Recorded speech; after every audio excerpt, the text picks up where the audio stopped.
Natural, and most people treat the subject lightly. Most people are skeptics, and they're not interested or concerned in the mysterious things which sometimes occur around them.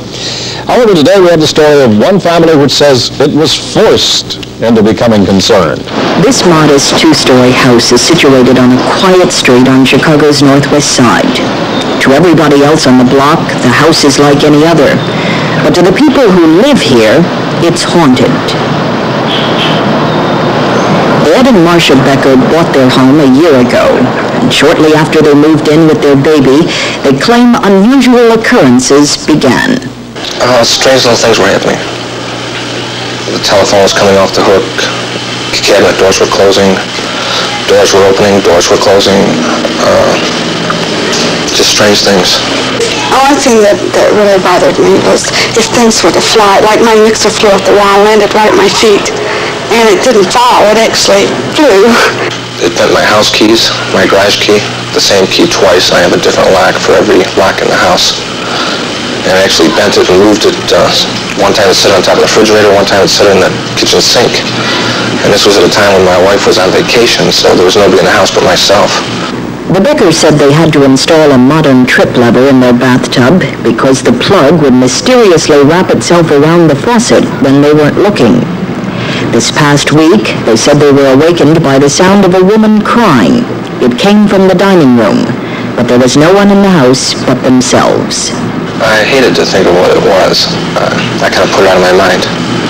And I tried to find a logical explanation for everything that happened. But we couldn't. Mrs. Becker had heard about people who supposedly are able to rid houses of ghosts or spirits. So she contacted them and convinced them to come to the house and see if anything could be done. William Derl-Davis and Joseph DeLouise, ministers of the Independent Spiritualist Church in Chicago, agreed to perform without fee an exorcism. That is a ceremony designed to rid something of evil spirits. An NBC News crew was permitted to film the ritual. We were confined with the residents of the house to the living room. Each of us was requested to wear a cross for protection during the exorcism, which was conducted in the dining room. An altar was fashioned, on which were placed candles, a Bible, a crucifix, bread, and wine. At first there were prayers to God, and then the ministers gave each other communion. Reverend DeLouise is a medium, and during the ritual he went into a trance. He described it as a total relaxation of his mind and body, which he says allows him to communicate with spirits. Once he assumed this mental state, we, the spectators, felt a strong gust of wind from an open window that blew the curtains and rattled the Venetian blinds. Shortly thereafter, Reverend DeLouise began talking. He claims the spirit used his vocal cords. The combination. Why did it concern you?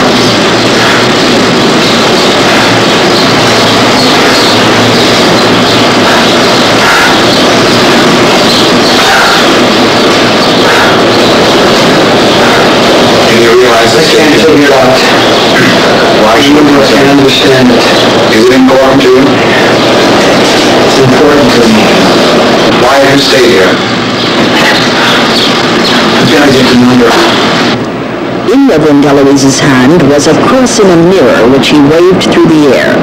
This was supposedly to show the troubled spirit that it had no reflection and therefore did not exist.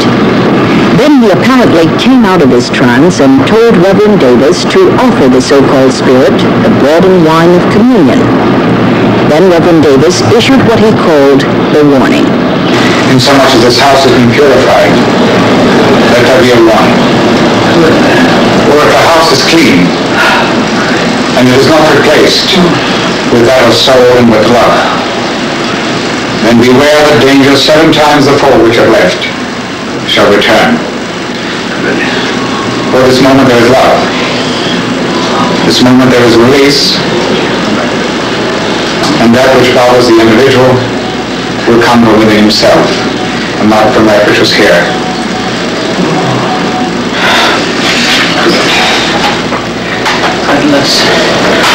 Following Performing the ritual, the ministers went through every room in the house, as well as the roof and garage, spreading blessed salt. They said this would seal the house symbolically, keeping the spirit from returning.